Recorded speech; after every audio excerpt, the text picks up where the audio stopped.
I am Noriko Bullford, and this is Uncut News. After years of successfully drilling well after well in the Starbrook block, ExxonMobil said it's now time for the Kaieteur block to get some lovin'. Their next target is the soon-to-be-drilled Tanaga 1 well, which is located 46 miles northwest of the actively producing laser field. But this doesn't mean that Exxon is leaving poor old Starbrook lonely during this time. Earlier this month, Exxon drilled another exploration well, this one named Redtail, approximately 1.4 miles northwest of Yellowtail 1. Keep in mind that while Exxon has made a set of discoveries in the Starbrook block, it has not even begun to explore the third that is currently claimed by Venezuela. So don't fret, kiddies, Elon Musk will probably have made a cheaper electric car by the time our oil runs out. The US State Department said snatching y'all's visas felt so nice, they're gonna do it twice. Yesterday, Michael Kozak, acting secretary of the Bureau of Western Affairs of the U.S. State Department, confirmed that more leaders of the coalition have been subjected to visa restrictions. In the same tweet, he also called for Granger to step down and face the music. GCOM's PR officer, Yolanda Ward, said the commission is, quote, likely to meet on Sunday. This is, quote, likely going to be the meeting where the commission is likely to speak about what definitely happened at the appeal court on Thursday, which means that APNU is likely to come up with some new scheme within the next 48 hours. What will it be?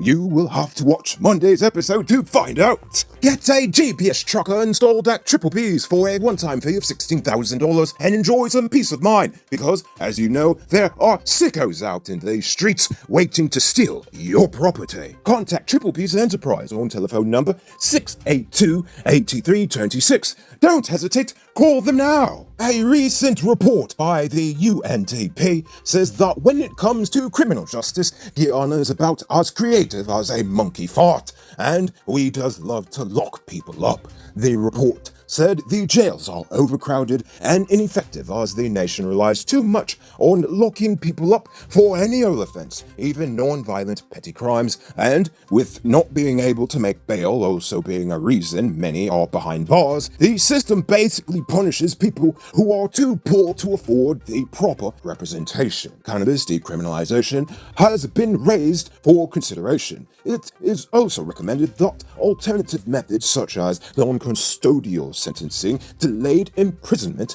and monitoring, probation, and community service should be considered as well. Unfortunately, the report noted that alternative sentencing and diversionary programs, as I've just named, are not popular with the Guyanese public, because, again, we does like lock people up. On Thursday, the nation's second royalty payment of US $3,698,152.63 was deposited into the Natural Resources Fund. When added to the country's first payment of US $4.9 million, this comes up to a total of $8.6 million in royalty payments thus far. Eid Mubarak to all our Muslim brothers and sisters watching today. Eid al-Adha is an Islamic festival to commemorate the willingness of Ibrahim, also known as Abraham, to follow Allah's command to sacrifice his son. Muslims around the world observe this event, which also takes place during the time of the Hajj to Mecca. Then tomorrow, August 1st, marks Emancipation Day.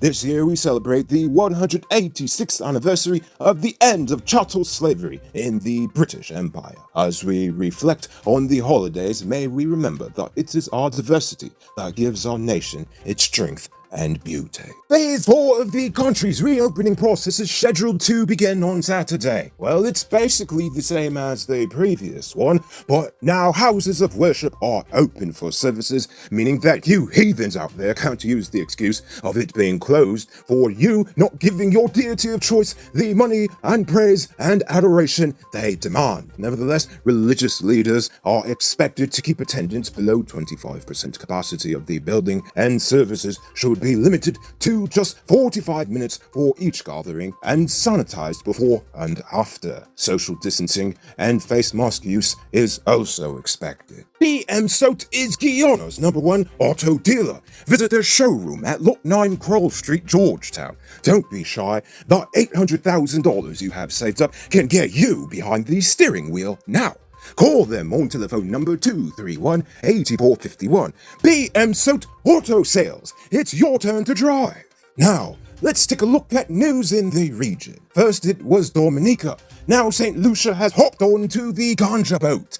The St. Lucia government has joined the government of Dominica with plans to decriminalize marijuana. In fact, they are taking it to the next level. They say that they are now in the process of drafting legislation that will allow for the establishment of a cannabis industry, which will include the establishment of a licensing regime to govern the industry. Brazil's former president, Luiz Inácio Lula da Silva, accused incumbent President Jair Bolsonaro of lying about having the Rona in order to promote Trump's favorite anti-malarial drug, hydroxychloroquine. Lula, in a recent interview, said, quote, "I think Bolsonaro invented that he was contaminated in order to advertise the medicine. I do not know if he is a partner, but he behaves as if he owned the factory that makes the medicine," end quote. On July 7th, Bolsonaro announced that he had tested positive for the disease, which he had previously referred to as, quote, "a little flu," end quote. Then on Saturday last, he claimed that he had overcome the illness thanks to hydroxychloroquine. Nevertheless, Bolsonaro's wife this week announced that she too had become infected. Get this Digicel DL3 at Cellular Plus for just $9,000 as part of their mid-year sale. Hurry down to their City Mall, Starbrook Square, Massey Providence or Massey Turkine locations and take advantage of this half-price deal. Call telephone number 685-3109 for more info. Cellular Plus, Guyana's #1 cellular superstore.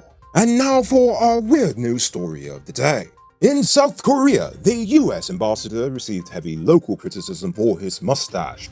Yes, his mustache. When retired Navy Admiral Harry Harris became the ambassador to South Korea in July 2018, persons immediately took issue with his mustache. In fact, last year, the Korea Times newspaper wrote that his mustache, quote, has become associated with the latest US image of being disrespectful and even coercive towards Korea, end quote. Apparently, the stash was offensive in South Korea because that was the signature style of facial hair worn by colonial Japanese governors who ruled the nation with an iron fist over a century ago. But he insisted that he would not cut it until someone convinced him that it was, quote, viewed in a way that hurts the relationship between Washington and Seoul. Well, this week, he decided to finally cut the offending facial hair, not to make people happy, but because it's too hot under a face mask in the summer months. But I will say that as a man who sports a magnificent beard, it does get really humid under a mask in the summer months. Moving on to our Uncut News Viewers Poll question of the day. Every day we pose a question about current events in Guyana, the region, the diaspora, and how you feel it relates to us. You give your responses in the comments and we'll read the best ones in the following episode. Yesterday's question was, how can you as an individual do your part to improve the nation? Sharon Davis said, I would start by putting my garbage in bins provided around the city and not throw it out of my car to the street. Oh my, Sharon, well I hope you are always doing that, but it's good, better late than never. And Gloria Swanson said, I will try to bring people in position to the attention that the government should reflect society, so all government organizations and agencies should ensure that the composition of the staff reflects this, such as the police, the fire brigade, GDF, etc. She also made some suggestions as how to improve the community, or at least to bring the government's attention to issues. So anyway, I like this question, so I'm asking it again. What can we do as individuals in our own capacities to improve the nation? Think about that question and tell us in the comments below. If your response is good enough, we just might feature it in our next episode. Anyway, that's all the time we have for tonight. I'm Noriko Bullford saying have a great holiday weekend, and as always, don't drink and drive or you'll end up on Monday's episode the hard way. Ha ha! Hi, Uncut News viewers. Thanks for watching. You can subscribe by clicking on this button over here, or click over there for more news. You can also drop a comment to let me know if you've made it to the end of the video. Goodbye for now.